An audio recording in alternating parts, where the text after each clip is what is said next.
សួស្តីអ្នកក្លាហានទាំងអស់គ្នាថ្ងៃនេះគឺយើងមកបន្តខ្សែរឿងវល់របស់យើងជាបន្តទៀតឥឡូវនេះកុំឲ្យខាត់ពេលយូរយើងចូលទៅកាន់ខ្សែរឿងរបស់យើងទាំងអស់គ្នានៅខាងក្នុងពិយាកាសដែនដីសេរីជុំគាត់ក៏ពិតចែប្រមូលយកធម្មពលដ៏សំខាន់ព្រមធំធេងយ៉ាងហោចណាស់ធម្មពលរបស់គាត់ក៏ពិតជាមានការកាន់ឡើងដងក៏ប៉ុន្តែនៅពេលនេះគាត់ពិតជាមិនអាចទម្លុះទៅកាន់សន្ទប់ការពាររបស់លោកបានឡើយស្រាប់តែពេលនោះលោកក៏បានស្រីថាការ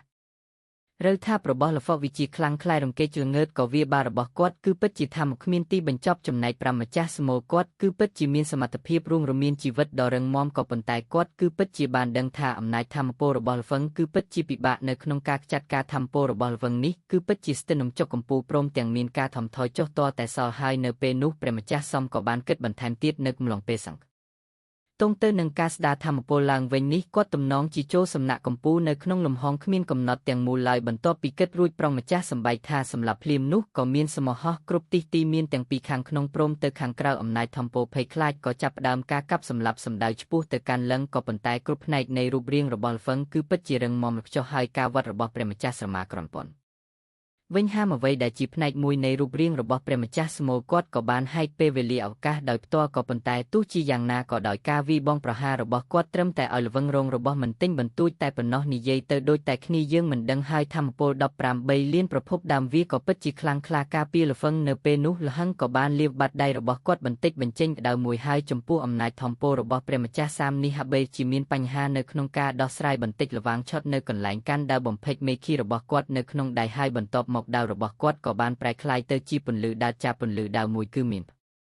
ទុកធម្មពលសម្រុកទុកចំនួន10ពានក្នុងមួយព្រិចភ្នែកគាត់ក៏បានវហាជាង100ដងបញ្ចេញពន្លឺដាវជាបន្តបន្ទាប់ចំណែកប្រាម្ចាស់ស្មើវិញបន្ទាប់ពីបានឃើញបែតរបស់គាត់គឺពិតជាញាប់ញ័រគាត់គឺនៅគ្រប់ទីកន្លែងជុំវិញលោវឹងហើយគាត់សឹងតែបានជួបប្រទះទៅនឹងការពីប្រហារពីព្រឺដាវរបស់លហងនៅគោភេខ្លះខ្លាចដែលមានផ្ទុកធម្មពលនៃជីវិតនិងសេចក្តីស្លាប់ដែលវាពិតជាខ្លាំងធ្វើគាត់ឡើងរំជួយនិយាយទៅមូលហេតុដែលប្រាម្ចាស់ស្រមោកគាត់នៅគ្រប់ទីកន្លែងជុំវិញលហងដោយសារធ្វើការរួមមិនចូលចាំជាមួយនឹងលំហ្វាសបានអញ្ចឹងទៅណាហើយនៅពេលនោះពន្លឺដែលរាប់រយនៅតែបន្តប្រហារធ្វើឲ្យផ្ទៃមេឃព្រមទាំងវ៉ែនដីបានបំផ្លាញសមុទ្រឈាមជុំវិញទាំងមូលរំជួយចំណែកប្រជាស្រមោនៅតែបន្តលើខ្លួននៅក្នុងលំផ្កាសអញ្ចឹងទៅលោកហ្វុងគឺពិតពេចព្យាយាមនៅក្នុងការសង្កេតមើលពីទីតាំងរបស់គាត់នៅពេលដែលលោកហ្វុងស្កែនគាត់ក៏បានចាស់សោទៅកាន់កន្លែងឆ្ងាយមួយចំណែកប្រាម្ចាស់ស្រមោនោះទៅចំពោះប្រជាស្រមោវិញគាត់គឺពិតជាគ្មានវិធីសាស្ត្រក្នុងការទប់ទល់ជាមួយនឹងឥទ្ធិពលដ៏ខ្លាំងក្លារបស់ឡើយគាត់បានត្រឹមតែលាក់ខ្លួនតែប៉ុណ្ណោះនៅពេលនោះលហឹងនៅតែបន្ត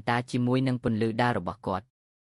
ហើយលើកនេះគឺជាពន្លឺដាវពណ៌ខ្មៅវេបដ៏ខ្លាំងក្លាពន្លឺដាវរបស់គាត់ក៏បានជៀបចូលទៅក្នុងចន្លោះពេលវេលាព្រមទាំងឆ្លងកាត់ឧបសគ្គនៃសមុទ្រឈាមគ្រប់គ្រងមហាទៅកាន់កម្លាំងជីវិតរបស់ព្រះអង្គម្ចាស់ស្រមោលជាកម្មនិកការវិវត្តក៏បានប្រើប្រាស់ធម្មពលជាច្រើនផងដែរក៏ប៉ុន្តែគាត់នៅតែបញ្ចេញធម្មពលដ៏គួរភ័យខ្លាចហើយធម្មពលរបស់គាត់គឺពិតជាអស្ចារ្យក៏ប៉ុន្តែនៅពេលដែលដោះស្រាយជាមួយនឹងប្រជាគាត់មួយពី000ហើយពន្លឺដែលនេះមួយវាក៏បានជ្រាបចូលទៅកាន់ជីវិតជីចំណែកប្រាម្ចាស់ស្រមោលវិញគាត់នៅតែភ័យខ្លាចព្រមទាំងថត់យ៉ាងលឿនពន្លឺដាវទាំងនេះគឺពិតជាបំផ្លាញធម្មពលរូបរាងកាយរបស់គាត់បានតែសំឈាមក៏ពិបាកនៅក្នុងស្ដារឡើងវិញជាមួយនឹងធម្មពលទៅនៅពេលនោះឬសូរសំឡេងតែសៀវក្នុងមួយព្រិចភ្នែកគាត់ក៏បានឆ្លងកាត់ទឹកដីសត្វគ្រីឈាមព្រមទាំងមួយក្បែរព្រះម្ចាស់ឈាមព្រមទាំងព្រះម្ចាស់ស្គ្រាលចំណែកល្អវិញគៀសំនៅពេលនេះគាត់គិតជាមិនមានប្រយោជន៍បានទៀតនោះទេគាត់ក្លិតជាមានអារម្មណ៍ថានទៅឆ្លងនៅក្នុងចិត្តនៅពេលដែលគាត់បានកលិចមើលទៅកាន់ព្រះម្ចាស់ឈាមព្រមទាំងប្រាម្ចាស់សក្តីដែលនៅក្បែរគាត់ហើយរៀងរបស់លហឹងគឺពិតជាខ្លាំងពេកដោយកាលពីពេលមុនគាត់គឺពិតជាបានសហការគ្នាជាមួយនឹងវូស្លានក្នុងការទប់ទល់ជាមួយនឹងកាប់វេហាពីវះប្រុសជាអ្នកក៏ប៉ុន្តែពេលនេះតែខ្ញុំអ្នកឯងគឺពិតជាមិនអាចធ្វើតបពីបានលនេះប្រាម្ចាស់ស្រមមកគាត់កំវាងវិសក្បាលអញ្ចឹងទៅនៅក្នុងការប្រយុទ្ធគ្នាទោះបីជាព្យាយាមនៅក្នុងការផ្លាត់ទីសបញ្ចូលខ្លួនទៅក្នុងលំហដោយក៏វាពីបនៅក្នុងការចុចពីពន្លឺដាវខ្មៅរបស់គាត់ដោយសារតែគាត់គឺបានចាស់សោទៅលើយកការឈីជីវិតចំពោះព្រះម្ចាស់ឈាមគាត់បាននិយាយផងដែរលហឹងគឺពិតជាស្រុកជំនាញកម្រិតតពុំបំផុតនៃធម្មពលប្រភេទជីវិតហើយការចាស់សោទៅលើឈីដែលមានន័យថាគាត់គឺឡើងជាពួកយើងទៅទៀតប្រាម្ចាស់ឈាមគាត់បាននិយាយបន្ថែមទៀតថារូបរាងកាត់របស់លហឹងគាត់ក៏ពិតជារឹងមាំព្រមទាំងសៃសុនរបស់គាត់គឺពិតជាកាច់សាហាវហើយដូច្នេះហើយពួកយើងគួរតែជឿងពីគាត់មិនគួរប៉ះពាល់ទៅកាន់គាត់ឡើយប្រសិនបើពួកយើងមិនប៉ះពាល់ទៅកាន់គាត់ក៏មិនប៉ះពាល់មកកាន់ពួកយើងវិញផងដែរប្រាម្ចាស់ឈាមក្នុងនាមគឺជាអ្នកដែលមានជំនាញខាងធម្មពលប្រភេទជីវិតគាត់ក៏មិនជៀនបច្ចេកទេសខ្សោយផង លេខនៅក្នុងសមរភូមិឡើយចំណែកបរមម្ចាស់ឈាមក៏បានក្រឡេកមិនទៅកាន់អ្នកទាំងពីរព្រមទាំងនិយាយបន្ថែមទៀតថាតើពួកលោកទាំងពីរនាក់គឺពិតជាអាចខ្លាំងជាងកម្លាំងរួមគ្នារបស់ពួកប្រុសរាប់សិបនាក់មែនទេទោះបីជាពួកលោកទាំងពីរនាក់រងកម្លាំងគ្នាក៏ដោយពិតជាមានធ្វើអ្វីទៅកាន់គាត់បានតទៅសោះសាគ្រាឡាគុំគិតថារូបរាងរបស់លោករឹងមុងគ្រប់គ្រាន់ការបំផ្លាញដ៏ចាស់នោះគឺពិតចាត់បន្ទោសឡើងពីប្រុសរំបានប៉ុណ្ណែនទៅបន្ទាប់ពីបានឬដូច្នេះព្រះម្ចាស់សគ្រាបេដងរបស់គាត់គឺពិតជាញាប់ញ័របានយាអំពីជំនាញការពារប្រៀបធៀបទៅនឹងវូឡានស្ទុតជំនាញទៅលើតាសមត្ថបុព្រះបរោះគ្រីគឺពិតជាអន់ជាងខ្លាំងខណៈពេលនោះព្រះម្ចាស់សង្គ្រាក៏បាននិយាយបន្តទៀតថាប្រសិនពួកយើងទាំង3នាក់ចូលរួមកម្លាំងគ្នាយើងពិតជាទទួលបានអប្រយោជន៍ជាច្រើនជាមួយនឹងទីតាំងរបស់ពួកយើងទៀតផងគឺបញ្ជាក់ឲ្យប្រមូលយកកម្លាំងដ៏ធំធេងពីសមុទ្រឈាមជាជំនួយឲ្យខ្ញុំហ៊ានប្រយុទ្ធជាមួយគាត់ក្នុងចម្ងាយចិត្តជាការពិតណាស់ព្រះម្ចាស់សត្វគ្រាប្រទុនណាមួយគាត់ក៏មិនហ៊ានជាមួយនឹងលឹងផងដែរនិយាយទៅព្រះអង្គម្ចាស់ឈាមគាត់បានងូក្បាលបន្តិចអញ្ចឹងទៅហើយគាត់បានណែបន្តទៀតមិនចាំបាច់ក្នុងការចូលរួមនៅក្នុងសមុទ្រភូមិឡើយពួកយើងគួរតែជៀសវាងពីគាត់គឺពិតជាអាចដល់ទឹករបស់យើងហើយគាត់កើតចាត់ចេញទៅវិញបានផងដែរនិយាយទៅចំពោះប្រជាឈាមគាត់គឺជាមនុស្សម្នាក់ដែលនិយាយហេតុផលគិតពិចារណាច្បាស់លាស់អញ្ចឹងទៅបន្ទាប់ពីបានឬពាក្យរបស់ប្រជាឈាមម្ចាស់សត្វគ្រាគាត់ក៏បានយល់ព្រមតាមការណែនាំរបស់ព្រះឈាមដោយសល់តែមានជំនួយពីប្រុសម្ចាស់ឈាមទៅធ្វើឲ្យសមុទ្រឈាមមិនចូលរួមនៅក្នុងគប់យុទ្ធទេនោះវាគិតជាគ្មានន័យហេតុដូច្នេះហើយបានម្ចាស់គ្រាគាត់គិតជាមានសូត្រទ្រាន់ឡើយហើយដូច្នេះហើយគាត់ពិតជាបានយល់ព្រមទៅនឹងពាក្យសម្ដីរបស់ព្រះម្ចាស់ឈាមអញ្ចឹងទៅខណៈពេលនោះក៏បានយល់ក្នុងមួយភ្នែកអំពីរូបនាងកាយពិតរបស់ព្រះម្ចាស់ស្រមោលដែលបានរកកិច្ចខ្លួនចេញពីតំបន់ដែនដីសត្វរាជឈាមហើយគ្មានអាណាម្នាក់ក្នុងចំណោមទាំង3បានមកចិត្តឡើយតើពួកគេទាំង3ងារវិទៅកាន់ពួកគេបានឡើយប្រសិនមកពួកគេរត់ខ្លួននោះហើយប្រសិនសិនបើចង់ចោះពួកគេលោកត្រូវតែមានជំនួយឧទាហរណ៍ដូចជាការបារម្ភចាស់ពន្លឺពូកែដែលជាអ្នកជំនាញផ្នែកលំហពេលវេលានៃលំហគ្មានកំណត់មកជាមួយនឹងគាត់ហើយនឹងពីនោះស្ត្រូវគឺពិតជាមិនកិច្ចផុតបានឡើយជាការពិតអ្វីត្បិតតែប្រជា10ទៅ15នាក់ក៏ប៉ុន្តែការពិតមួយទល់នឹងមួយដើម្បីនៅក្នុងការសម្លាប់ពោករស់ទាំងនោះរហូតដល់ពេលនេះគ្មានឯកឧត្តមសមុះណារម្នាក់គឺពិតជាធ្វើបានឡើយមិនមានតែការរំតែគ្នារវាងព្រះម្ចាស់ផ្សេងទៀតតែប៉ុណ្ណោះទៅវាសម្រាប់បុព្វបុរសទាំងអស់នោះបានលហងក៏បានមើលទៅឆ្ងាយគាត់ក៏បាននិយាយបន្តទៀតថាព្រោះពួកគេនៅពេលនេះកំពុងតែពីខ្ញុំហើយនៅពេលនោះគាត់ក៏បានដឹងពីប្រភពស្នូលនៃធម្មពលសមុទ្រឈានដ៏ធំវែងទីបញ្ចប់នេះនៅខាងមុខគាត់ហើយគាត់មានអារម្មណ៍ថាស្គាល់ព្រមទាំងបីតែនៅក្នុងឯពេលដ៏ខ្លីនៅក្នុងទឹកដីសក្ការឈាមក៏ដោយឡឹងគឺពិតជាវិបាកនៅក្នុងការបោះស្រាយពី70ទៅ80នៃធម្មពលប្រភេទជីវិតនេះទោះជាយ៉ាងណាគាត់គឺពិតជាមិនចាប់អារម្មណ៍ខ្លាំងពេកនោះទេដែលមានអារម្មណ៍ថាធម្មពលប្រភេទជីវិតវាគឺពិតជាមានលក្ខណៈតូចតែប៉ុណ្ណោះនៅពេលនោះលោកក៏បានហាងលឿនវេលទៅកាន់សមុទ្រឈាមគ្មានទីបញ្ចប់គាត់ក៏បានដល់ត្រួតពិនិត្យមើលប្រភពស្នូលនៅទឹកក្តីអត់កំបាំងនេះបន្ទាប់មកគាត់ក៏បានឆ្ពោះទៅកាន់ទីតាំងមួយនៅពេលដែលលហងបានហើយចិត្តខិតកាន់តែចិត្តប្រភពហូបស្នូលនៃទឹកដីសត្វតិចម្ដងមិនទំដងដែលស្ដីគ្នាទៅនឹងចង្វាក់បេះដូងនៃសមុទ្រឈងគ្មានទីបញ្ចប់ទាំងមូលដែលប្រភពស្នូលហា3ដែលជាបេះដូងនៃសមុទ្រឈើងគ្មានទីបញ្ចប់ចង្វាក់បេះដូងនេះលោកគ្រាន់តែដឹងមានអារម្មណ៍ថាវាគឺពិតជាមានសម្ពាធប្រសិនមកខ្លួនរបស់គាត់រៀបធើបទៅនឹងសំត្រឈ្នានទីបញ្ចប់នៃទឹកសុករីឈាមនេះគាត់ពិតជាកោះជាងហើយដូច្នេះហើយលហ្វក៏កាន់តែរំភើបចិត្តវាពិតជាគួរឲ្យចាប់អារម្មណ៍គាត់គឺពិតជាធ្លាប់ក្នុងនាមខ្ញុំគឺជាប្រជាតើគឺជាផ្នែកមួយនៃខ្លួនឯងដែលមិនចេះស្លាប់ព្រមទាំងមិនអាចបំផ្លាញបានព្រមទាំងមិនខ្លាចនៅក្នុងការស៊ើបបង្កិតអំពីអត់កំបាំងមួយចំនួនហើយនៅពេលនេះគាត់គឺពិតជាចង់ដឹងចង់ឃើញនៅអ្វីដែលពិសេសអំពីស្នូលនៃទឹកអាតកំបាំងនេះក៏កាន់តែរំឹងទុកថាស្នូលនៅទឹកអាតកំបាំងវាគឺពិតជាអាតកំបាំងហើយគាត់គឺពិតជាមិនដែលធ្លាប់ឃើញពីមុនមកឡើយបន្ទាប់មកឡងក៏បានហោចលឿនហោះទៅទីណាទៅជាការពិតណាស់ព្រះអង្គម្ចាស់ទាំង3នៃក្តីសាគ្រីឈាមពួកគាត់កំពុងតែគិតវេះពីសមរភូមិហើយនៅពេលនោះពួកគាត់ក៏បានកត់សម្គាល់ពីភាពមិនប្រុសក្តីដីនៅសមរភូមិផងដែរខណៈពេលដែលពួកគាត់កំពុងតែខិតទៅចិត្តកន្លែងដើមកំណើតសាគ្រីឈាមព្រឹកម្ចាស់ឈាមព្រះម្ចាស់ស្ក្រាលនិងព្រះម្ចាស់ស្រមពួកគាត់ទាំងអស់គ្នាក៏បានបង្ហាញខ្លួនហើយពួកគាត់សុទ្ធតែមានការភ្ញាក់បារសម្រាប់ពួកបុរសនៅរិចបានគឺពិតជាស្ថិតនៅក្នុងស្ថានភាពម្ដាយបំផ្លាញបានដូចជានៅក្នុងដើមកំណើតមាតានៃលំហពេលពរអគីហើយទាំងអស់នេះគឺជារឿងធម្មតាតែប៉ុណ្ណោះមួយទៀតគឺជាការគ្រប់គ្រងទឹកអាចកំបាំងស្នងជីវិតគឺពិតជាបញ្ចូលគ្នាជាមួយនឹងប្រភពដើមទឹកដីអត់កំបាំងបានប្រសិនបើទឹកអាចកំបាំងមិនត្រូវបានបំផ្លាញនោះទេខ្លួនរបស់ពួកគេក៏ដូចគ្នាវាព្រឺជាបពោះគ្មានកំណត់អញ្ចឹងការគ្រប់គ្រងទឹកដីអាចកំបាំងអន់ រហែទៅនឹងចង្កំពិភពលោកបាននិយាយទៅចង្កំពិភពលោកនឹងវាពិតជាធំធេងខ្លាំងមែនទែនក៏ប៉ុន្តែបើប្រុសពោះគ្មានកំណត់គាត់ក៏ពិតចែកប្រើប្រាស់ធម្មពលដែលគាត់គ្រប់គ្រងទឹកដីរបស់គាត់ទិញយកធម្មពីវានៅក្នុងការបង្ហាញខ្លួនរបស់គាត់ទៅជាលក្ខណៈនិមិត្តដ៏ធំធេងអញ្ចឹងទៅជាការពិតណាស់ពិភពលោកគ្មានកំណត់គឺពិតជាឆ្លុះបញ្ចាំងពីលំហគ្មានកំណត់ទាំងមូលទោះបីជាបុព្វប្រុសពោះគ្មានកំណត់ប្រើប្រាស់វាំងភ្លាមតែគាត់គិតជាមានអ្នកបំណងក្នុងការចម្រាញ់ប្រភពដើមនៃទឹកសុក្រាឈាមមែនទេជាការពិតណាស់ព្រះម្ចាស់ឈាមព្រះអង្គម្ចាស់សង្គ្រាមព្រះម្ចាស់ស្រមោលពួកបុកមីអ្នកគឺពិតជាមានបំណងប្រាថ្នាជាយូរណាស់មកហើយក្នុងការកំអរក៏ដូចជាចម្រាញ់និងគ្រប់គ្រងប្រភពដើមនៃទឹកសង្គ្រាមហើយបើសិនបើពួកគាត់អាចសម្រេចបាននោះសមត្ថភាពរបស់ពួកគាត់គឺពិតជាមិនអាចស្លាប់បានមិនអាចបំផ្លាញបានក៏ប៉ុន្តែតែមានតែបុព្វព្រះរូបគ្មានកំណត់តែប៉ុណ្ណោះដែលអាចធ្វើការចម្រាញ់ប្រភពដើមនៃពិភពលោកគ្មានកំណត់បានចំណែកនៅក្នុងពូជចម្បងព្រះយក្សការឈានត្រកកម្រិតដូនដែលរួមទាំងអត្រីព្រះយក្សគ្មានអានាមម្នាក់ឲ្យធ្វើការចម្រាញ់ប្រភពដើមអាណាចក្រព្រះយកបាននោះទេភាពលំបាកនៃការចម្រើនប្រភពដើមទឹកដីអត់កំបាំងវាពិតជាពិបាកពេកហើយនៅពេលនោះនៅពេលដែលពួកគេបានដឹងថាលហងចង់សម្រេចចម្រាញ់បែបនេះពួកគេក៏បានប្រញ្ចាំប្រញាល់ក្នុងការទៅបញ្ចប់លុះវឹងគុំទៅចម្របដើមនៃទឹកសុក្រាចសោះក៏ប៉ុន្តែក្រោយមកព្រះម្ចាស់ទាំង3ពួកគាត់យល់ថាទោះបីជាអនុញ្ញាតឲ្យលវឹងធ្វើការចម្រាញ់ប្រភពដើមនៃទឹកដីសុក្រាចក៏ដោយក៏ឱកាសនៃភាពជោគជ័យ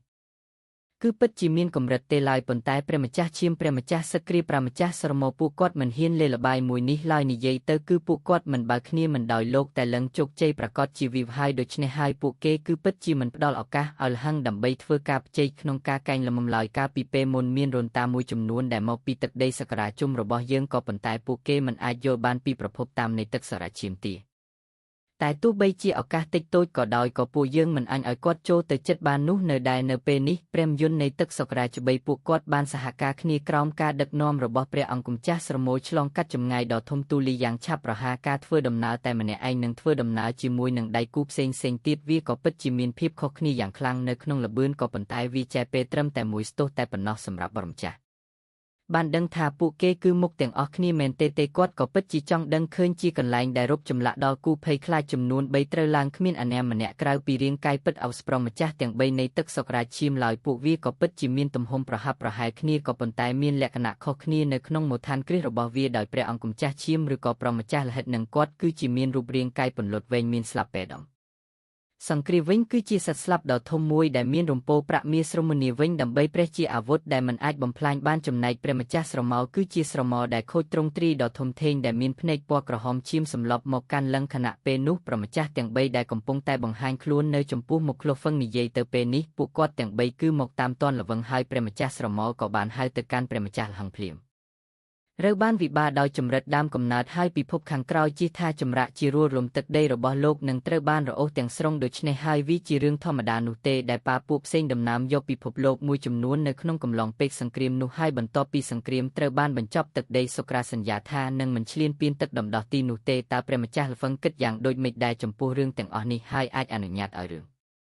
ងបានក្រឡេមើលទៅកាន់ឡងព្រំទាំងសួរទៅកាន់លហឹងទៀតថាតើលោកគឺពិតជាចង់បានអ្វីទៅឡងក៏បាននិយាយធនធានដែលលោកទទួលបាននៅក្នុងទឹកដេញឯកឧត្តមសំណងគុណនឹងបីមកឲ្យខ្ញុំបើធ្វើវាបានខ្ញុំនឹងអាចចាក់ចេញទៅបន្ទាប់ពីបានឬការទាមទារសំណងគុណទាំង3បែបនេះពួកគាត់ទាំង3នាក់គឺពិតជាមានការស្ដាយស្ទើរបន្តិចខណៈពេលនោះប្រម្ចាស់លោកហិតគាត់ក៏បាននិយាយបន្ថែមទៀតថាក៏ប៉ុន្តែលោកក៏ត្រូវតែសន្យាផងដែរបានលហិតគាត់បានដឹងយ៉ាងច្បាស់ថាគាត់គឺពិតជាស្ទាត់ជំនាញកម្រិតខ្ពស់បំផុតនៃធម្មពលជីវិតក៏ប៉ុន្តែលងវិញគាត់គឺពិតជាស្ទាត់ជំនាញតានៅក្នុងតំបន់នេះទៅតាំងទៅនឹងការចម្រាញ់ប្រភពដើមនៃដែនដីសត្វរីកឱកាសរបស់របបតំណងជាខ្ពស់ជាងគាត់ទៅទៀតគូតបញ្ចេញបែបនេះត្រូវតែបណ្ដេញចេញពីទឹកដីរបស់គាត់មិនអាចឲ្យគាត់ត្រឡប់មកកាន់ទឹកសុក្រាជុំបានវិញនោះទេវាប្រកាសជាមានបញ្ហាបើសិនបើគាត់ត្រឡប់មកទៀតនៅពេលនោះលោកក៏បាននិយាយបន្ថែមទៀតថាសំចំណុច3ដងគឺពិតជាមិនគិតពីការវិលុករបស់លោកលើទឹកដីអ្នកដំដុះនោះទេហើយខ្ញុំនឹងមកប្រសិនខ្ញុំចង់បានលងក៏បានដឹងផងដែរថាប្រម្ចាស់ទាំង3នៅដែលអ្នកស្រីឈាមពុកគេគឺពិតជាកាត់កន្តប់ពីមុនក៏ប៉ុន្តែពេលនេះសុកចិត្តផ្ដល់ជាសំណងគុណទាំង3ដើម្បីបណ្ដេញរីកតជាលើសពីធនធានគុណទាំង3នេះទៅទៀតបន្ទាប់ពីនោះព្រះម្ចាស់គ្រាគាត់ក៏បាននិយាយទៅកាន់ព្រះបរមង្គថាដែនដីសក្ការជុំគឺពិតជាមិនស្វាគមន៍ទៅកាន់លោកនោះទេលោកគួរតែចាក់ចេញខ្ញុំបានលឿនទៅនិយាយទៅព្រះអង្គម្ចាស់សាឈាមគាត់និយាយទាំងស្រេចទាំងកំហឹងទៅកាន់លហងអញ្ចឹងទៅចំណែកព្រះម្ចាស់ឈាមគាត់ក៏បាននិយាយបន្ថែមទៀតផងដែរថាផ្ដល់ឲ្យលោកនៅធនធានទាំង3ក៏ប៉ុន្តែលោកនៅតែមិនចាស់ចេញតែលោកគិតថាពូ រសិនបើពួកលោកចង់សាកក៏ពិតចេះស្បងបានតើពួកលោកក៏គិតចេះបញ្ឈប់ខ្ញុំបានឬអត់នោះនៅពេលនោះព្រះម្ចាស់សត្វគ្រាគាត់ក៏បានប្រាប់ទៅកាន់គ្នារបស់គាត់ឲ្យចាត់វិធានការភ្លាមសំឡេងរបស់គាត់ក៏បានមើលឡើងទៅកាន់ព្រះម្ចាស់ពីណាផ្សេងទៀតហើយបនលោកឈាមគ្មានទីបញ្ចប់ក៏ចាប់ជាព្រះបាទចំណុចព្រះអង្គម្ចាស់ឈាមព្រមទាំងប្រជាសមក៏បានវិភានៅក្នុងពេលដំណាក់គ្នាផងដែរដែលបណ្ដាលឲ្យមានសម្លេងបំទោសលោកធ្វើការជាមួយគ្នាសហការរួមកម្លាំងគ្នាក្នុងគូហដែលបណ្ដាលឲ្យសមិទ្ធឈាមទាំងមូលហាមបរិជ្ជមានភាពរវើកវាប្រហែលទៅកាន់លហ្វាំងឥតជប់ឈរហើយthamពុននៅរលកឈាមនេះវាក៏ពិតជាខ្លាំងក្លាពេកហើយលោកក៏បានដឹងផងដែរនៅពេលដែលប្រម្ចាស់ទាំង3រួមសហការគ្នាកម្លាំងthamពុលនៃសមុទ្រឈាមដែលបានប្រមូលផ្ដុំវាក៏ពិតជាខ្លាំងជាពិតណាស់លបផងគាត់គឺពិតជាមិនភ័យខ្លាចឡើយដោយសារតែគាត់ពិតជាបានធ្លាប់ធ្លុកសង្ឃបនលោកដើរចេញមកគាត់ក៏មានអារម្មណ៍ថាមានសមប៉ុណ្ណោះកំពុងតែចាប់ចងទៅកាន់គាត់ព្រមទាំងចាប់ចំទៅកាន់ដាវបង្វិចមេឃារបស់គាត់ទេផងក៏ប៉ុន្តែភ្លាមអំណាចរបស់ល្វឹងកំបាបន្ទោសឡើងទម្លុះនៅការចាប់បង្នោះព្រមទាំងប្រើប្រាស់ដាវម៉ាច់មេឃារបស់គាត់វៃបងប្រហែលទៅកាន់រូបរាងកាយរបស់ប្រមុំចាស់ស្គ្រាលដែលកំពុងតែខិតជិតមិនដល់គាត់ជាការពិតព្រះម្ចាស់គ្រាគ្មានការទប់ទល់នៅការវិវានរបស់លោ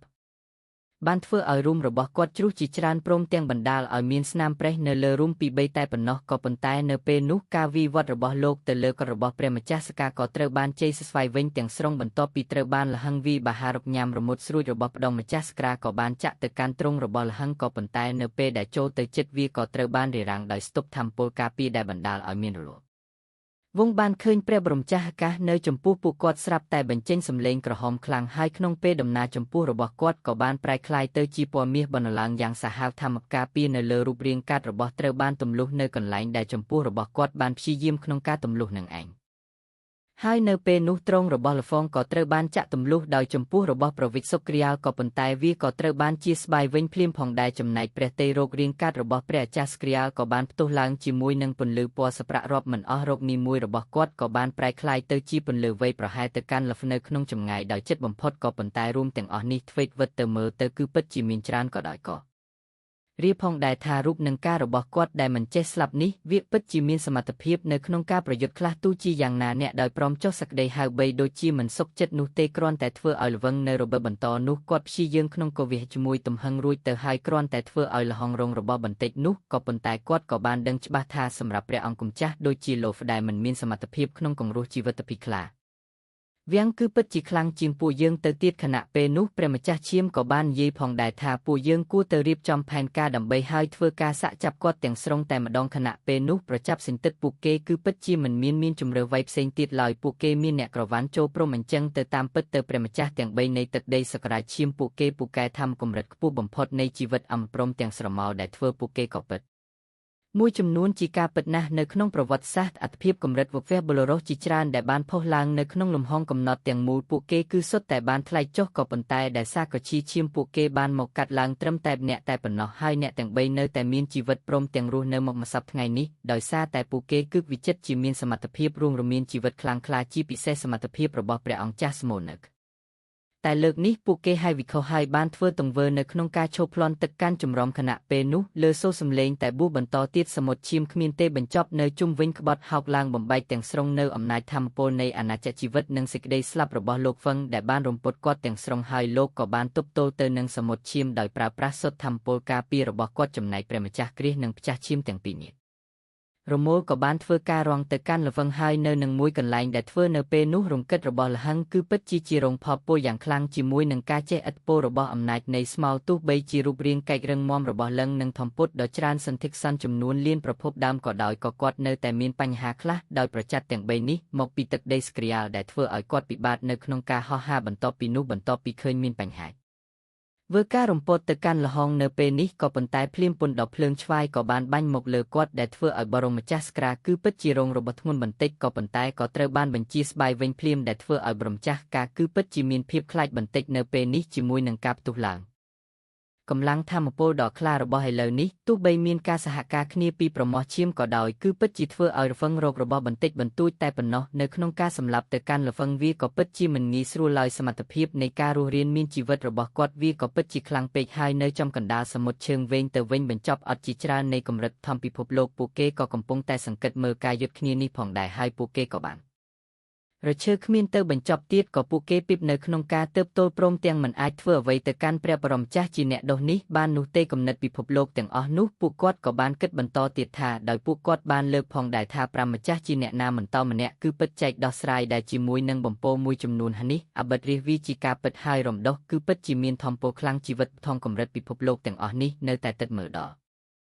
ជាអ្នកគ្មានសញ្ញាណមួយបង្ហាញពីភាពទន់ខ្សោយទាត់ទៅសោះទោះបីជាដែនដីអត់កំបាំងនៃទឹកដីសត្វកូរីចបានលបាំងសមរភូមិផ្សេងក៏សតជាច្រើននៅក្នុងក្រះក្មេងកំណត់នៅតែដឹងពីការផ្ទុះឡើងនៃសមរភូមិមួយនេះពិភពលោកដ៏ចម្លែកមួយក៏ត្រូវបានលបងទាំងស្រុងដែលបង្ហាញទម្រង់ជីវិតផ្សេងទៀតនៅក្នុងលំហឃើញកំណត់ដែលពិបាកនៅក្នុងការរកឃើញវាក៏ប៉ុន្តែវាអាចមើលឃើញគ្រប់ផ្នែកនៃលំហបំផុតនឹងនៅពេលនេះគឺពិតជាផ្អើលទៅកាន់ឥស្សរជនផ្សេងទៀតនៅក្នុងលំហទាំងមូលហើយទោះបីជាក្តីសក្តាឈាមបានលាក់ធម្មពលពីការវិយុទ្ធគ្នានេះក៏ដោយក៏ប៉ុន្តែគ្រប់គ្នាផ្សេងទៀតនៅក្នុងបឋមខាងកំណត់ទាំងមូលគឺពិតជាបានដឹងអំពីការប្រយុទ្ធដ៏កក្រើកហេតុដូច្នេះហើយទៅមានផ្នែកធំសម្បាបមួយគាត់គឺចង់ដឹងចង់ឃើញមែនទែនក៏ប៉ុន្តែយើងមិនទាន់ដឹងថាផ្នែកធំសម្បាបនោះគឺជាអ្នកនៅណាឡើយក៏លេចមករជើងគ្មានទេបញ្ចប់ដែលធ្វើឲ្យពួកគាត់ទទួលបានកម្លាំងបន្ថែមយ៉ាងហោចណាស់50ហើយបរមចាស់លហឹងហាបីដូចជាត្រូវបានរារាំងបន្តិចមិនអាចបន្តទៅមុខបានទៀតនោះទេនៅក្នុងជំរំព្រះម្ចាស់ពន្លឺផ្កាយប្រើប្រាស់ភ្ចុកទេសបំបាច់ធម្មពលហើយព្រះម្ចាស់លបនេះក៏ដូចគ្នាផងដែរនៅពេលអនាគតព្រះម្ចាស់លបហ្វាយជីកោភ័យខ្លាចជាងប្រងចាស់ពន្លឺផ្កិច្ចទៅទៀតភ្នែកដ៏ធំសម្បើមនោះនៅបន្តសង្កេតមើលព្រមទាំងគិតបន្តទៀតថាហូតដូច្នេះហើយគួរតែយកចិត្តទុកដាក់ចំពោះប្រចោះលហឹងនេះតងទៅនឹងជីវិតនិងសេចក្តីស្លាប់បើសិនទាំងនេះនៅតែបន្តទៀតនោះវាគឺពិតជាប្រភេទដូគឺភ័យខ្លាចបំផុតមួយនៅក្នុងហងឃើញគ្មានកំណត់đờiទៅគឺគាត់ចង់សំទៅកាន់លហឹងថានៅពេលអនាគតវឹងគឺជាវត្តមានមួយដែលគួរភ័យខ្លាចបំផុតនៅក្នុងហោះបខំគ្មានកំណត់ហើយគ្មានអនាមវៈគឺព្រែកយកឈ្នះទៅកាន់គាត់បាននោះទេចំពោះព្រះអង្គម្ចាស់លវឹងគាត់ក៏បានអនុវត្តបច្ចេកទេសបំបាយធម្មពលហើយច្បាស់ជាមានសក្តិពលប្រចាប់ពន្លឺផ្កាយកំពុងតែសង្កេតមើលពីអត្តបទការបច្ចុប្បន្ននាព្រមទាំងអនាគតហើយគាត់ក៏បានមើលឃើញពីការប្រយុទ្ធគ្នារវាងវឹងនិងប្រងវិចិត្រទាំង3នៃទឹកដីសក្តាឈាមជាងការពិតភិតណាចំពោះតានៃជីវិតធម្មព្រមទាំងសេចក្តីស្លាប់របស់លោក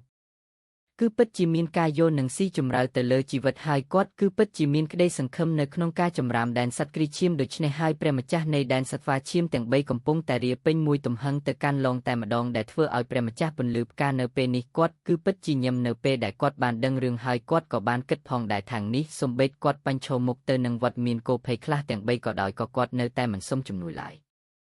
នេះជាទូទៅពួកគេធ្វើសកម្មភាពតែម្នាក់ឯងលោកត្រូវតែពេលជួបប្រទះទៅនឹងបញ្ហាដ៏សំខាន់ទៅពួកគេសុំជំនួយពីដេកគូរបស់ពួកគេផ្សេងទៀតជាការពិតណាស់ប្រសិនបើពួកគេមិនអញ្ជើញព្រះម្ចាស់ផ្សេងទៀតឲ្យជួយនោះទេព្រះម្ចាស់ផ្សេងទៀតក៏មិនជារីជ្រែកនៅក្នុងកិច្ចការរបស់ពួកគេឡើយនៅក្នុងតំបន់បន្សុតគ្រីឈាមវិញសំប្រៅវិញបញ្ចប់កវុកទៅហកឡើងយ៉ាងខ្លាំងហើយព្រះម្ចាស់ទាំង3នៅតែបន្តរាំងទៅកាន់វ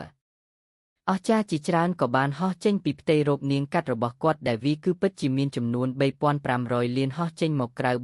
3500លានវាក៏បានបង្កើតទៅជាទម្រង់ពេញលេញមួយបន្ទាប់មកកំណត់ទាំងអស់នេះក្នុងឯមួយរំពេចវាគឺប្រៀបធៀបជាបេះដូងបន្ទាប់មកវាក៏បានផ្ទុះឡើងពេញមួយទង្ហឹងបណ្ដាលឲ្យមានការផ្ទុះឡើងនៅថូជាខ្លាំងក្លាឆ្ពោះទៅរកព្រះម្ចាស់ឈាមព្រមទាំងព្រះម្ចាស់ស្គ្រីយ៉ាលនៅពេលដែលធំពោផ្ទុះឡើងល្វងក៏ពីបែរដោ18លាននេះបានយ៉ាងងាយស្រួលទូជាចំណាកក្តៅដែលមានត្រឹមតែ30នៃធម្មពលប្រុងទុកផលប៉ះពាល់នៃធម្មពលភាគច្រើនក៏នៅតែគ្រប់រងបានហើយនៅពេលនោះសម្រាប់ព្រះបរមម្ចាស់ស្ក្រាព្រមទាំងប្រមងចាស់ឈាមពួកគាត់សុទ្ធតែមានការភ្ញាបាលហើយធម្មពលទាំងអស់នោះក៏បានឈ្មោះមករកពួកគាត់ទាំងពីរនាក់ដែលវាគឺវិជាមានការបំភ្លេចបំផ្លាញដ៏អស្ចារ្យនៃប្រភពដើមទោះបីវាគ្រាន់តែជាធម្មប្រងទុក30សម្រាប់រូបរាងកិច្ចទាំងក៏ដោយក៏វានៅតែប្រកកងធម្មប្រងទុកទាំងអស់របស់ផ្សេឡានហើយធម្មពលការកាប់ទោសឡើងនេះគឺពិតជាគួរភ័យខ្លាចណាស់មួយសន្ទុះក្រោយមករួមជាច្រើននៅលើដងខ្លួនរបស់ព្រះអង្គម្ចាស់ស្កាក៏ចាប់ផ្ដើមរសាយហើយររៀងរបស់គាត់ទាំងមូលក៏ត្រូវបានរងនៅក៏ប៉ុន្តែត្រូវបានស្ដារឡើងវិញនៅឆាប់ហាដែលមានជំនួយពីប្រងម្ចាស់ឈាមប្រើព្រះអង្គម្ចាស់ឈាមអនុបញ្ចូលទាំងស្រងចូលទៅក្នុងសមុទ្រឆុងបញ្ចប់ហើយសំឈើនបញ្ចប់ក៏ទទួលរងការខូចខាត់យ៉ាងច្រើនផងដែររៀននៅពេលនោះ5អច្រាហាមីដូចជាដង្ហើមធំបន្តិចធូរស្រាលបន្ទាប់ពីទូលរងការពីហុយនេះដោយសារតែគាត់មានរូបនឹងរឿងកម្មចេះ360លានវាក៏ពិតជាខ្សោជាងបន្តិចវាពិតជាក៏បំភ្លេចបំផ្លាញអស្ចារ្យធម្មពើមរងទុក30របស់ល្វឹងទៅកាន់អន្តរាជព្រះថ្មស្វ័យព្រមទាំងប្រព្រោះចំណូលខ្មៅទៅអាចបង្ក្រាបវាបានដោយនៅផ្ទាល់ដើម្បីសម្រេចបានការបំភ្លេចបំផ្លាញនៃធម្មប្រងទុក គឺចាំបាច់ដើម្បីឲ្យបំបែកការគេសង្កត់ការរាសម្ពាធរបស់ពួកគេជាមុនសិនបន្ទាប់មកទៅធ្វើឲ្យពួកគេរងនៅលើរបួសបានហើយការបំទោសថាមពលអម្រងទុកចំនួន60គឺពិតជាធ្វើការបង្ក្រាបទៅកាន់ពួកគេបានហើយពួកគេត្រូវតែទប់ទល់ប្រកាសជារងរបួសចំណែកជាមួយនឹងការបំទោសថាមពលអំណងទុក10សំបីតែអ្នកទាំង3ក៏មិនអាចរារាំងបានដែរដោយប្រឹងប្រែងអំពីកម្លាំងដើម្បីទប់ទល់នឹងថាមពលធ្ងន់នេះទូជាអ្នកក្តីដោយអត្រាជីកាត់ទាំង3ម្នាក់ពិតជារងរបួសជាងធ្ងន់ធ្ងរហើយនៅពេលនោះគឺពិតជាបានប៉ះពាល់ដល់ប្រុសជាច្រើននៅជុំវិញខ្លួនទៀតផងចំណែកនៅក្នុងកាយគ្នានេះកម្មទោស10បានធ្វើឲ្យព្រះអង្គម្ចាស់ស្គ្រីយ៉ាជាមួយនឹងរូបរាងកាត់ម្ចេះស្លាប់របស់គាត់គឺពិតជាមានការភ័យខ្លាចបន្តិចហើយនៅពេលនោះប្រចាស់ស្ក្រាគាត់ក៏បានដឹងផងដែរនេះគ្រាន់តែជាធម្មពលបំរុងទុកបំផ្ទោស30អ៊ីមែនទេហើយគាត់មានអារម្មណ៍ថាគាត់នៅតែគ្រប់គ្រងវាបានទប់ទល់ជាមួយនឹងវាបានទោះជាយ៉ាងណាក៏ដោយបន្ទាប់ពីយកឈ្នះការរារាំងរបស់ព្រះអង្គម្ចាស់ស្ក្រាព្រមទាំង5ម្ចាស់ឈាមនៅពេលនោះលហ្វឹងគាត់ក៏បានឆោតទៅមុខចង្លឿនដែលធ្វើឲ្យព្រះម្ចាស់ឈាមនិងព្រះម្ចាស់ស្កាពួកគាត់ក៏បានដឹងថាអព្រិជមិនល្អឡើយហើយព្រះម្ចាស់ស្រំផលក៏បានធ្វើការដឹកនាំពួកគេចង់យ៉ាងលឿនក្នុងការព្យាយាមលំផ្ចាប់សល់ទៀតចំណែកប្រុសម្ចាស់សគ្រាព្រះម្ចាស់ឈាមវិញទើបតែចូលទៅចិត្តដើម្បីរៀបរាងក្នុងរយៈពេល1ឬក៏2ដង្ហើមនៅពេលនោះស្រាប់តែឃើញធម្មពលដើមហោះចេញមកម្ដងទៀតដែលវាមានចំនួនសរុប360លានហោះចេញមកបន្ទាប់មកក៏មានការបំទោសដល់កភ័យខ្លាចចម្ដងទៀតលេចចេញមកថាបំពន់នេះវាគិតជាខ្លាំងក្លាប្រញាប់ផ្ញើឆ្ពោះទៅរកពុកគេនៅក្រោមក្នុងការផ្ទោសធម្មពលរកគុកគូភ័យខ្លាចនេះព្រះម្ចាស់ឈាមអាចបញ្ចូលទៅក្នុងសមុទ្រឈាមពីការផ្ទោសហើយព្រះម្ចាស់ស្គ្រីយ៉ាល់ក៏ព្យាយាមនៅក្នុងការទប់ព្រមចំណែកលហ្វឹងនៅតែបន្ហោះហាទៅមុខហើយនៅពេលនេះប្រុសទាំង3ពួកគាត់គឺសូទៅមិនជឿឡើយតើវាអាចតែទៅរួចដករបៀបណាទៅគាត់គឺពិតជាខ្លាំងក្លាហើយនៅក្នុងការរារាំងរបស់យើងគាត់នៅតែធ្វើដំណើរទៅមុខមកបន្ទាបបានទៅនៅពេលដែលប្រុសទាំង3ព្យាយាមនៅក្នុងការទប់ទល់រារាំងរហឹងកុំឲ្យគាត់ឈ្មោះទៅមុខបន្តទៀតលហឹងក៏បានធ្វើការផ្ទោសធម្មពលរងទានរបស់គាត់ម្ដងទៀតចឹងទៅដែលធ្វើឲ្យពួកគាត់ទាំង3នាក់ក៏បា30គឺលោកហ្វងក៏អាចយកថាមុខ10ត្រឡប់មកវិញបានហើយរាល់ពេលវេលដែលគាត់ប្រើប្រាស់ថាមប្រងទុកគឺគាត់ចំណែកត្រឹមតែ2តែប៉ុណ្ណោះហើយក្នុងរយៈពេល2ឬក៏3ដង្ហើមវាក៏អាចរើស្ដារឡើងវិញយ៉ាងឆាប់រហ័សចំពោះប្រជិតទាំង3វិញនៅពេលនេះពួកគាត់កំពុងតែគិតថាពួកយើងគួរតែធ្វើអ្វីទៅនៅពេលនេះពួកយើងហើយវិជាមិនអាចទប់ស្កាត់គាត់បានឡើយបន្ទាប់មកពួកគាត់ក៏បានគិតបន្តទៀតជាមួយនឹងថាមពងទុក30របស់លហ្វឹងដែលគាត់ប្រាស់ក្នុងការបំផ្លាញព្រះម្ចាស់សត្វគ្រាដែលមានរូបរាងមិនចេះស្លាប់គាត់ពិតជាអាចទើបទល់បាននេះគឺពិតជាមានន័យថាថាមពលនៃការផ្ទុះគាត់គឺពិតជាមិនខ្លាំងក្លាពេកនោះទេហើយអំណាចឲ្យគូភ័យខ្លាចនេះវាពិតជាគ្រប់គ្រាន់ក្នុងការវិលុកទៅកាន់សត្រូវទាំងអស់រំទាំងឲ្យផ្ទុះឲ្យពួកគេទីទៅឆ្ងាយតែប៉ុណ្ណោះក៏ប៉ុន្តែនៅពេលនោះពួកគាត់ផ្សេងទៀតក៏បាននិយាយថាក៏ប៉ុន្តែពួកយើងនៅពេលនេះគឺពិតជាមិនអាចបញ្ឈប់គាត់បានឡើយតែយើងធ្វើយ៉ាងម៉េចទៅព្រះម្ចាស់ទាំង3នាក់នៃអ្នកណាដែលនៅសក្រីឈាមនៅពេលនេះពួកគាត់គឺពិតជាសង្ឃឹមនៅពេលដែលពួកគាត់បានដឹងថាទោះបីជាពួកគេព្យាយាមរារាំងគាត់ទីបំផុតពួកគេនៅតែប្រឆ360លានព្រមទាំងឲ្យពួកគេខ្ទារទៅឆ្ងាយនៅពេលនោះក៏លើសលីទៅបុំជាច្រើនដំបន្តទៀតរលកបន្ទាប់ពីលោកនឹងកាប់បាកិច្ចគូភ័យខ្លាចរវងនៅតែបន្តដំណើរចំពោះទៅមុខហើយបន្ទាប់ពីការផ្ទុះ39ដងរងម្ចាស់ទាំង3ពួកគាត់ក៏បានឈប់ក្នុងខ្សែចាប់រារាំងទៅកាន់លឡើងល្អបន្តទៀតពួកគេហាក់បីដូចជាចង់បោះបង់ហើយនិយាយទៅនៅពេលដែលប្រចាស់ទាំង3ព្យាយាមចូលទៅចិត្តលហឹងលឹងក៏បានប្រើប្រាស់ធម្មពលបំរុងទុករបស់គាត់360លានផ្ទោទៅកាន់ពួកគាត់ជាបន្តបន្ទាប់អញ្ចឹងទៅដើម្បីឲ្យពួកគាត់ខ្ទៅទៅឆ្ងាយតែកុំឲ្យរឿផ្លូវរបស់គាត់ហើយលោកនៅតែបណ្ដំណើរធ្វើទៅមុខអញ្ចឹងទៅហេតុដូច្នេះហើយបានជាព្រមចេះទាំង3នៅអ្នកនេះសត្វគ្រីឈាមពួកគាត់គឺពិតជាអស់សង្ឃឹមមុខលេខមកមើលលំហឹងវិញនៅពេលនេះគាត់នៅតែមិនឆ្ពោះទៅមុខហើយនៅពេលនោះគាត់បានដឹងថាគាត់គឺពិតជាបានមកដល់ហើយនៅខាងមុខគាត់គឺជាប្រភពស្នេហ៍ក្រីឈាមឡងក៏បានសម្លឹងទៅមករ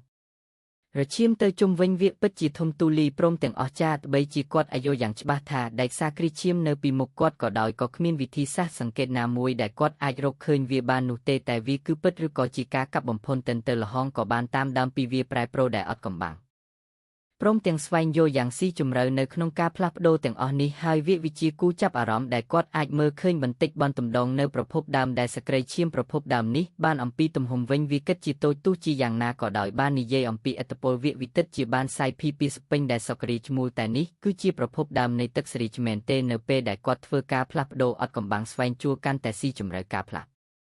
កំពុងតែសើបង្កេតអំពីប្រភពដើមនៃទឹកដីសក្ការឈាមនៅពីចម្ងាយវិញព្រះម្ចាស់ទាំង3ពួកគាត់ក៏បានឃើញទីភាពនេះផងដែរទោះបីជាពួកគាត់មិនច្បាស់ថាលហឹងគឺពិតជាចំណនោះក៏ប៉ុន្តែម្ចាស់លឹងគឺជាអ្នកដូចច្បាស់ជាបានជ្រាបចូលជ្រៅទៅក្នុងប្រភពដើមនៃទឹកដីសត្វគ្រីឈាមនៅពេលនោះព្រះម្ចាស់ឈាមគាត់បានគិតផងដែរថាបើនិយាយអំពីភាពប៉ុនត្រូវទៅដល់ជីវិតរបស់គាត់គឺពិតជាលើពីខ្ញុំហើយគាត់ប្រកាសជា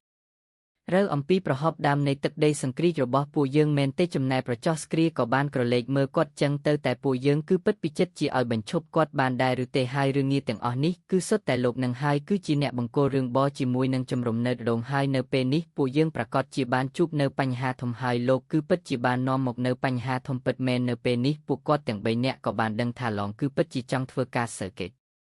ញៀមទីបានលៃពួកយើងគួរតែចិត្តវិធានការយើងគួរទៅសល់លបងគ្រប់វិធីសាស្ត្រតាមធ្វើទៅបានដើម្បីមើលថាតើយើងអាចបញ្ឈប់គាត់បានឬអត់នៅពេលនោះព្រះអង្គម្ចាស់ស្ក្រាព្រមទៅព្រះអង្គម្ចាស់ស្មូលពួកគាត់គឺមានទៅមុខចិត្តតិចតួចក្នុងកាត់បញ្ឈប់បន្គាត់ក៏បានឈ្មោះទៅមុខជាកិត្តណាពួកគាត់ទាំងអស់គ្នាគឺពិតជាមិនចង់ឃើញប្រភពដើមនៃទឹកសក្រាចត្រូវបានចម្រាំគ្រប់គ្រងដោយលហឹងនោះទេហើយនៅពេលនោះលើស្លឹករឈាមគឺជាកម្លាំងកម្ពុជាទាំង3ព្រមទាំងប្រើប្រាស់កម្លាំងសមុទ្រជាវទីបញ្ចប់នេះវាប្រហារទៅកាន់លហឹងតែម្ដងនៅពេលនេះបុគ្គលទាំងមីនាក់គឺពិតជាអត់ជំរឿហើយប្រើប្រាស់គ្រប់វិធីសាស្ត្រតាមធ្វើទៅបានក្នុងការបញ្ញប់ទៅកាន់លហ្វឹងទោះជាយ៉ាងណាក៏ដោយក្នុងចំណោមពួកគាត់ទាំង3អំណាចកម្រិតខ្ពស់បំផុតដែលពួកគាត់ស្រណេញគឺមួយនៃជីវិតអំណាចដែលមិនចេះស្លាប់ព្រមទាំងមួយទៀតនៃស្រមោលពួកគេ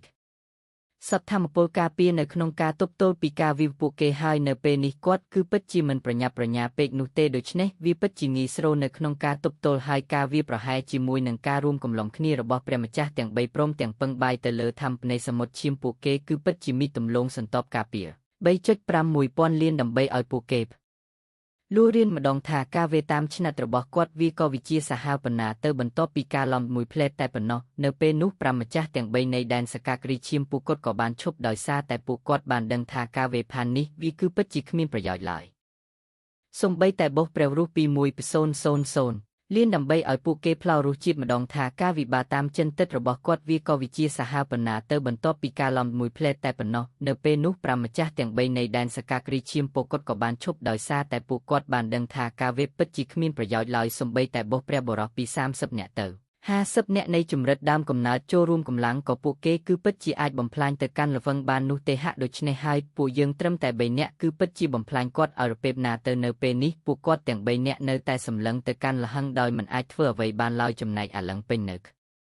នុងតំបន់ស្រុកនៃទឹកដីសក្រាចម្ពូទាំងអង្គុយនៅក្នុងសមុទ្រឈាមសង្កត់មើលយ៉ាងយកចិត្តទុកដាក់ទៅលើប្រភពដើមនៃទឹកដីសក្រីឈាមចំណែកប្រចោះទាំង3ពួកនៅតែមើលព្រមទាំងមិនអស់ចិត្តក៏ប៉ុន្តែជាការពិតគឺពិតជាមិនអាចធ្វើអ្វីបានចំពោះព្រះម្ចាស់ឈាមគាត់គឺគ្រាន់តែពូកែធម្មពលជីវិតនិយាយពីប្រភពដើមនៃទឹកដីសក្រាឈាមមានកម្លាំងកម្រិតខ្ពស់បំផុតចំនួន3ហើយគ្រាន់តែយល់ពីកម្លាំងកម្រិតខ្លំជាងខ្ញុំបន្តិចក៏ដោយគ្រាន់តែសត្វចំណេញមួយគឺពិតជាមិនគ្រប់គ្រាន់ក្នុងការកលមវាហើយដូច្នេះហើយពួកគាត់ក៏បានប្រាប់ទៅកាន់របស់ពួកគាត់ថាដូច្នេះពួកយើងកុំបារម្ភអីបន្ទាប់ពីចំណាយពេលជាច្រើនឆ្នាំក៏ដោយក៏ពួកយើងទាំង3គឺពិតជាមិនអាចចម្រាញ់វាបានតើព្រះម្ចាស់លោកនេះអាចចម្រាញ់វាបានដោយរបៀបណាទៅក្រៅពេលនេះជំរាបរំមានកិច្ចការកាត់ជាច្រើនហើយអវតារនៃសម្ភូមិប្រយុទ្ធសំខាន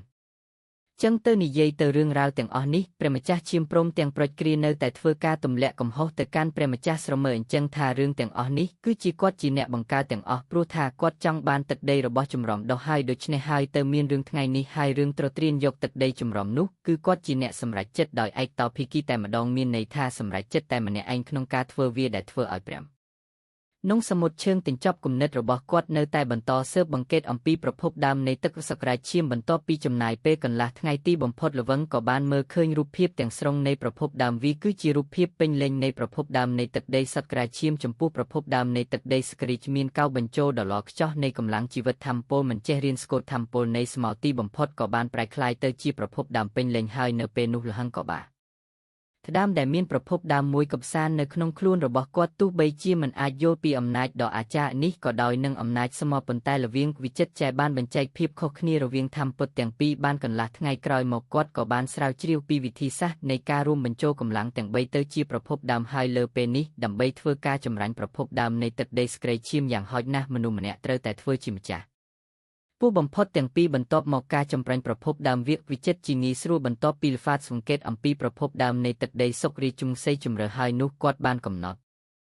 ់ផែនការនៅក្នុងការចម្រុងក៏បានបន្តទៀតថាសម្រាប់គាត់នឹងយកផ្លូវទី1វាគឺពិតជាសមជាងហើយគាត់គឺពិតជាបានយល់អំពីរបៀបនៅក្នុងការរួមចូលគ្នាទាំង3ឲ្យទៅជាប្រភពដើមតែមួយហើយឥឡូវនេះអ្វីដែលខ្ញុំត្រូវការគឺត្រូវគ្រប់គ្រងធម្មពលជីវិតមួយនេះឲ្យបានពេញលេញទៅជាលហ្វឹងយល់អំពីជីវិត 5 ផ្នែកនឹងការបំផ្លាញ3ផ្នែកមិនមែនជាផ្លូវជីវិតរបស់នោះទេសម្រាប់ល្វឹងការគ្រប់គ្រងទម្រង់នៃធម្មពលជីវិតវាពិតជាមិនពិបាកនោះទេជាការពិតមិនដែលគាត់បានចែកចេញពីទ្រង់ការយឹងរបស់ល្វឹងល្បានាគនៅក្នុងផ្លូវចិត្តតែនឹងនងកាយតឹងវាគិតជាខ្សោយជាងពេលបច្ចុប្បន្នទីយ៉ាងណាក៏ដោយនៅពេលដែលគាត់បានយល់ដោយបង្ខំទៅលើទៅនៃជីវិតព្រមទាំងមិនឥឡូវនេះក្នុងគឺជាម្ចាស់ការជាដឹងរបស់គាត់ថានៅក្នុងទៅដល់នៃជីវិតដែលមានការប្រំផ្ដៅបំផុតដែលមិនចាំបាច់យល់អំពីតែនៃជីវិតដ៏ធំទាំងស្រុងនោះទេក៏ប៉ុន្តែគ្រាន់តែជាទម្រង់នៃធម្មជីវិតនៅពេលនេះផងបរិយាយល់ពីផ្លូវមួយនេះជីវិតរបស់បរិសុទ្ធគឺមិនស្វែងរកការគ្រប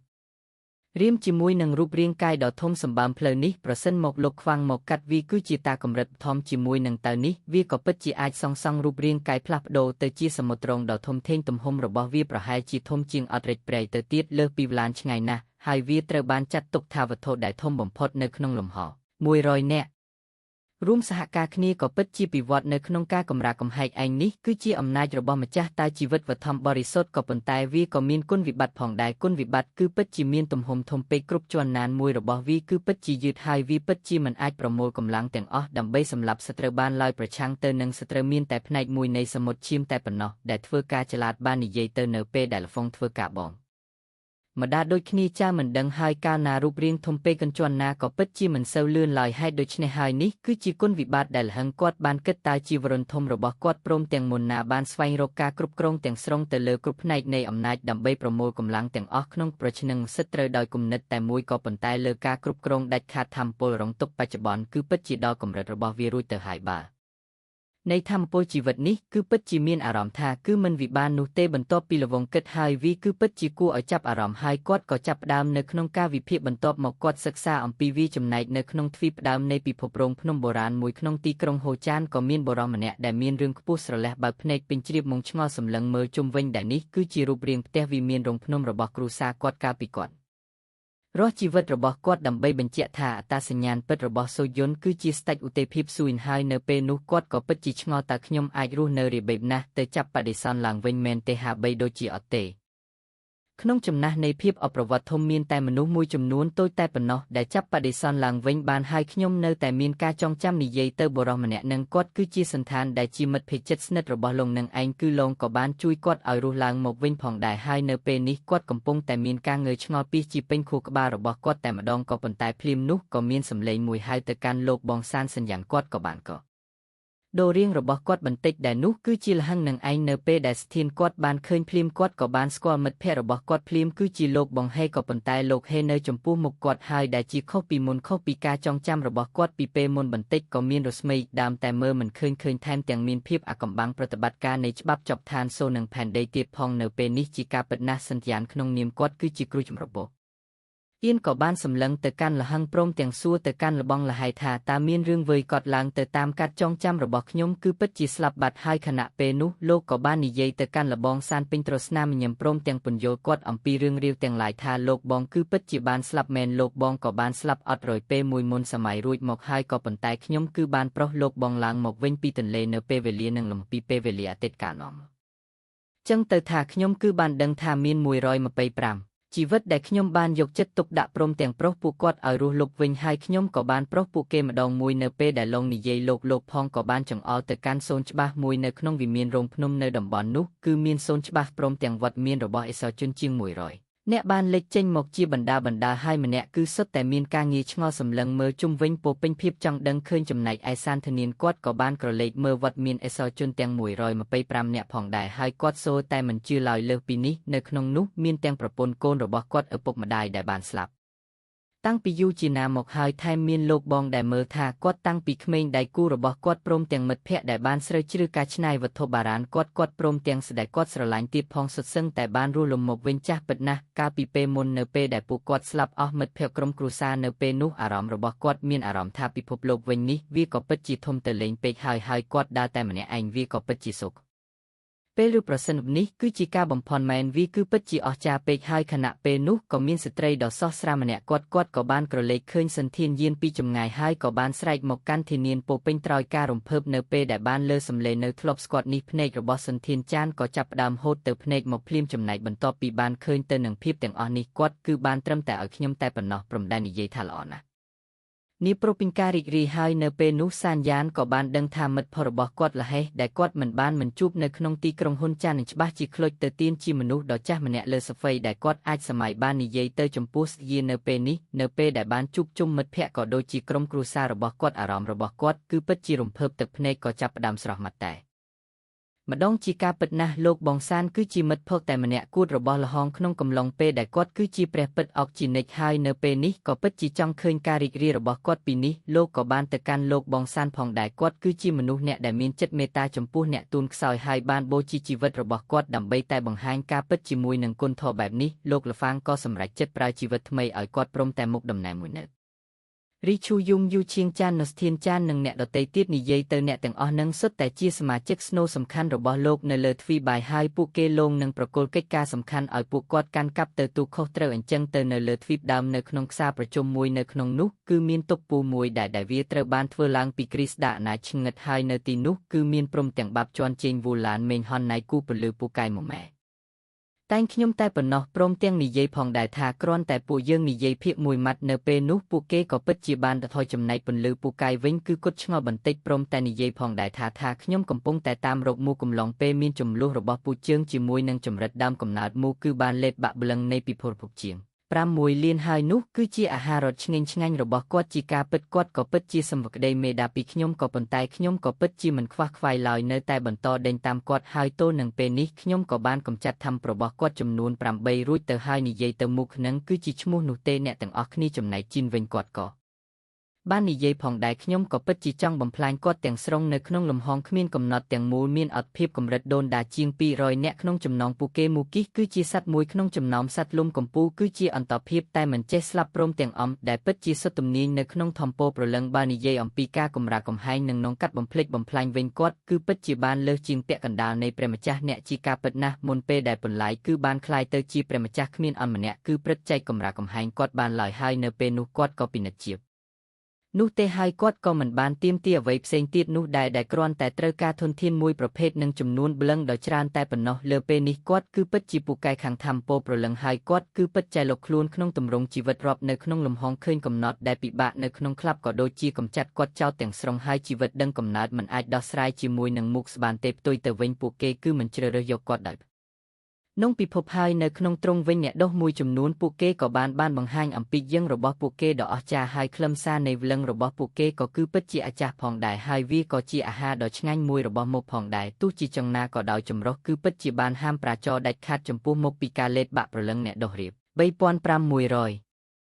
នៃទឹកទទោសពិភពបញ្ចប់គឺពិតជាបានដាក់ជាច្រើនហើយអ្នកដុសទាំងអស់នោះក៏ជាចំណីអស់ឈ្ងុយឆ្ងាញ់របស់មុខកឹបផងដែរលើកនេះជាមួយនឹងការបន្ទោសសង្គ្រាមរវាងចម្រដារបស់ព្រះអង្គម្ចាស់ផ្កាយត្រូវតែប្រឈមមុខជាមួយនឹងជំរងជីវិតដើមកំណើតដោយផ្ទាល់ហើយមុខគឺពិតជាបានជ្រាបចូលភ្លាមព្រមទាំងលិទ្ធយកពិភពមួយបន្ទាប់ពីមួយផ្សេងទៀតហើយគាត់គឺពិតជាបានស៊ីជាច្រើនហើយនៅពេលដែលសង្គ្រាមចប់5ចាស់ពន្លឺផ្កាយក៏ចាប់ផ្ដើមនៅក្នុងការស្វែងរកគាត់ដើម្បីចាត់គាត់កាន់គាត់ក៏ប៉ុន្តែវាគឺពិតជាពិបាកលើពីនេះព្រះម្ចាស់ពន្លឺផ្កាយគឺពិតជាបានស្វែងរកគ្រប់បន្ទាត់ពេលវេលាទាំងអស់ហើយកន្លែងមួយចំនួនដែលបានលាក់អំណាចធំពុតរូបនោះគឺពិតចែកសង្កេតពីអតីតកាលព្រមទៅអនាគតហើយអាចរកឃើញដើរនៃការលាក់ខ្លួនរបស់គាត់រាប់ម្នោះចំណែកព្រះម្ចាស់ពន្លឺផ្កាយក៏បាននិយាយបន្ថែមទៀតថាលើកនេះខ្ញុំគ្រងនឹងលោកបំបត្តិយ៉ាងហោចណាស់99ជាការពិតពួកយើងក៏ពិតជាបានទុកឲ្យគាត់រស់នៅយូរពេកហើយដូច្នេះគាត់ក៏ពិតជាមិនហ៊ានមកទឹកដីរបស់អ្នកដុំទោសយើងទីនោះទេចំណែកជាន់ក៏បាននិយាយបន្ថែមទៀតថារូបរាងកាយរបស់គាត់ត្រូវបានផ្សំឡើងពីធម្មប្រលឹងហើយនៅពេលដែល99ត្រូវបានលុបបំបាត់ចោលការងើបឡើងនៃធម្មរបស់គាត់គឺពិតជាមានភាពជីកចាស់ជាខ្លាំងមិនពេលដែលពន្លឺផ្កាយបានคล้ายទៅជាព្រះម្ចាស់ពួកយើងគឺពិតជាចំណាយធ្វើវិវ័យបានច្រើនចំពោះមុខស្បានឡើយខណៈពេលនោះពូឡានក៏បាត់ដង្ហើមធំបន្តិចសម័យកាលនោះវាពិតជាមិនសូវល្អចំពោះចម្រិតរបស់ពួកភូជយើងឡើយហើយកាលពីពេលនោះចម្រុះគឺមានតែចរចាជាមួយនឹងមុខស្តែប៉ុណ្ណោះក៏ប៉ុន្តែបន្ទាប់ពីពន្លឺពូកាយคล้ายទៅជាបរចាស់ទើបពួកយើងមានទំនុកចិត្តគ្រប់គ្រាន់ក្នុងការតាមចាប់គាត់នៅពេលនោះយ័នក៏បានសួរទំពោះព្រះម្ចាស់ផ្សេងទៀតតើមានបញ្ហាដែរឬទេចំណែកព្រះម្ចាស់ហូមពីបានឬពាក្យរបស់ព្រះម្ចាស់មូសមែនម្ចាស់ផ្សេងពួកគាត់គឺពិតជាមានការងើយឆ្ងល់ចំពោះម្ចាស់ភ្នំគុកផ្កាឈូកជាការពិតណាស់ព្រះម្ចាស់ផ្សេងក៏បាននឹងប្រវត្តិខ្លះអំពីម្ចាស់ភ្នំគុកបូកឈូកផងដែរនៅក្នុងចម្រាមការពីដំបូងគឺពិតជាខ្សោយខ្លាំងមុនពេលដែលបានពង្រីកទឹកដីរបស់ខ្លួនបន្តិច 3,500បច្ចុប្បន្នមានតំបន់មួយចំនួនគឺធ្លាប់បានស្គាល់ថាគឺជាចង្កំពិភពលោករបស់ព្រះម្ចាស់ភ្នំគុកកាឈូកហើយក៏ជាកន្លែងរបស់គាត់ត្រូវមិនចារយ៉ាងជ្រាលជ្រៅគ្រប់គ្រងក្រុមពិភពលោកទាំងអស់នោះទាំងស្រុងហើយលើពេលនេះគាត់បានប្រើប្រាស់ក្រុមពិភពលោកទាំងអស់នោះដោយសេរីក៏ប៉ុន្តែក្រោយមកចម្រុះក៏បានមិនដេញពួកគេចេញហើយល្បើលំហប់ពេលវេលាត្រូវបានបង្កើតឡើងនៅវិសភាពនៃក្រុមពិភពលោកចំនួន 3,500 បានរារាំងបុព្វបុរសផ្សេងពីការរំលំពុំពៀនក៏ប៉ុន្តែចាប់តាំងពីជំរងតែធ្វើសង្គ្រាមម្ចាស់ភ្នំគប់ការឈូកគាត់បានត្រឡប់មកវិញហើយខណៈពេលនេះព្រះម្ចាស់មកគឺពិតជាក្រវីក្បាលខ្លាមែនទែនទោះជាខ្ញុំព្យាមនៅក្នុងការគៀតក៏ដោយកោះគាត់គឺពិតជាពឹបឈ្នះនៅពេលនោះយន្តក៏បាននិយាយផងដែរដូច្នេះខ្ញុំនឹងទៅជាមួយនឹងលោកចំណាច់មូមែនបន្ទាប់ពីបានឬដូច្នេះគាត់គឺពិតជាសប្បាយចិត្តជាការពិតណាស់ប្រុសការឈូកប្រកាសជារត់ភូសពេញត្រូវការផិតភ័យហើយចំពោះម្ចាស់ភ្នំគុកការឈូកគាត់គិតចែកឲ្យប្រៀបធៀបនឹងប្រុសគ្មានទីបញ្ចប់ព្រមទាំងលោប្រុសនៃការផុតពូជបានទោះជាគាត់គឺពិតជាមិនទាន់អាចសម្រេចបានស្ថានភាពមិនចេះស្លាប់ព្រមទាំងអំក៏ដោយក៏ប៉ុន្តែព្រះម្ចាស់ទាំងប្ររបស់អ្នកដោះគឺពិតជាបានព្យាជុំសម្រាប់គាត់ពីមុនក៏ប៉ុន្តែហាក់បីដូចជាមិនទទួលបានផលទេលើពីនេះជាមួយនឹងការរារាំងរបស់យន្តន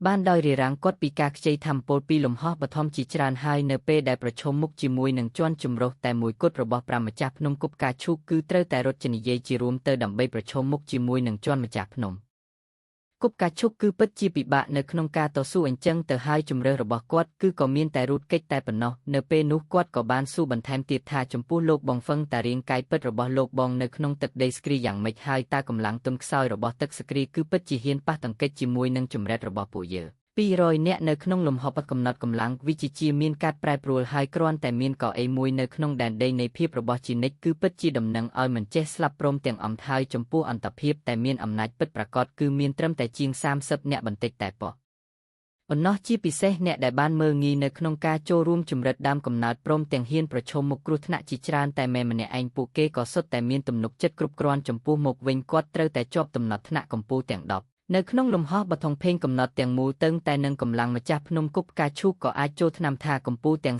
30ផងដែរចំពោះព្រះម្ចាស់ទាំង3ដែលមកពីទឹកសក្ការជវិញគឺពិតចោនជាងប្រៀបធៀបទោះជាយ៉ាងណាក៏ដោយគុំមើលស្រាទៅកាន់ទឹកសក្ការសោះព្រះអង្គម្ចាស់សក្គ្រីព្រមទាំងអង្គម្ចាស់ស្មើនៅទឹកក្តីសក្ការឈាមគឺពិតជាមានសមត្ថភាពរស់រានមានជីវិតដក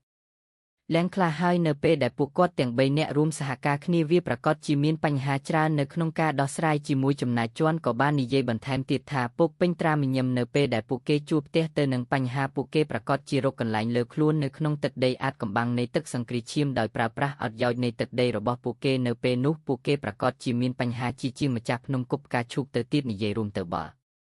ើពួកគេទៀតនោះវាគឺពិតជាពិបាកក៏ដូចជាមានបញ្ហាជាងម្ចាស់ភ្នំគប់ការឈូកអញ្ចឹងទៅក៏ប៉ុន្តែលោកត្រូវតែម្ចាស់ទាំង3នៅទឹកសាក្រេឈាមរួមកម្លាំងគ្នាទៅពិបាកដោះស្រាយជាងម្ចាស់ភ្នំគប់ការឈូកអញ្ចឹងណាហើយប្រសិនបើគ្មានទឹកដីអត់កំបាំងនោះទេព្រះម្ចាស់ទាំង3នៃទឹកសាឈាមគឺពិតជាកោះជាងខណ្ឌពីនោះព្រះម្ចាស់មានមីងក៏បានសួរទៅកាន់លោកបងឡងផងដែរតែលោកគឺពិតជាត្រូវការជំនួយដែរឬទេចំណែកឡងកប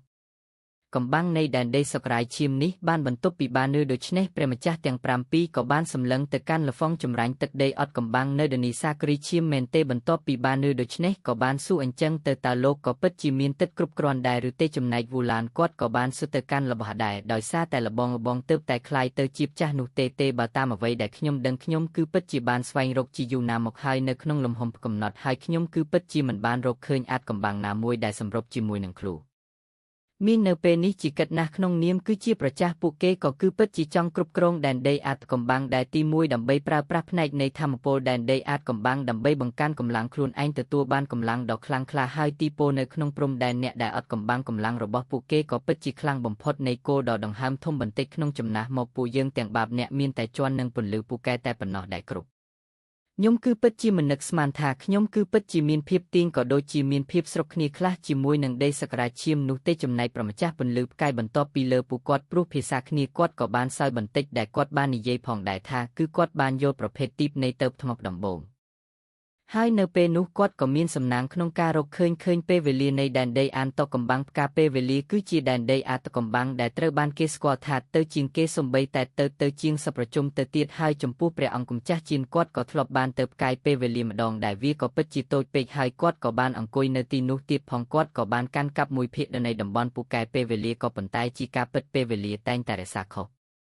ខ្ញុំទោះជាយ៉ាងណាវាគឺពិតជាមិនអាចបំផ្លាញបានឡើយវាគឺពិតជាមានបាសជាច្រើននៅក្នុងការពីចំណែកជាន់ដែលនេះអត់កំបាំងជាទូទៅគឺពិតជាបានរួមបញ្ចូលគ្នានៅប្រភេទនៃអំណាចកម្រិតខ្ពស់បំផុតជាច្រើនប្រភេទហើយដូច្នេះប្រសិនបើអាចចម្រើនតែប្រើប្រាស់ផ្នែកមួយនៃអំណាចថាមពលរបស់ដែនដីអាចកំបាំងវិជាផ្ដល់ថាប្រយោជន៍ជាច្រើនដល់ខ្លួនឯងចំណែកលហឹងក៏បានងូកក្បាលផងដែរនៅពេលនោះយន្តក៏បានសួរមានអ្នកផ្សេងទៀតគឺពិតជាមានការភ្ញាក់វាលជាការពិតពួកគេក៏ពិតជាបានចងចាំរົບដែលលំហងប្រើប្រាស់បច្ចេកទេសបំបែកថាមពលព្រមទាំងមានការយល់ដឹងអំពីតានៃជីវិតធម្មព្រមទាំងមរណៈក្នុងជាពេលដ៏ខ្លីបែបនេះនៅក្នុងទ្រង់ឥឡូវនេះគាត់ក៏បានក្លិតទៅជាម្ចាស់ធ្វើការកលំទឹកដីអាចកំបាំងក្នុងសមីការជាច្រើនជាអ្វីដែលពួកគាត់យល់បាននៅក្នុងរយៈពេលមួយភ្នែក3សមីការក៏បានកន្លងផុតទៅព្រះអង្គម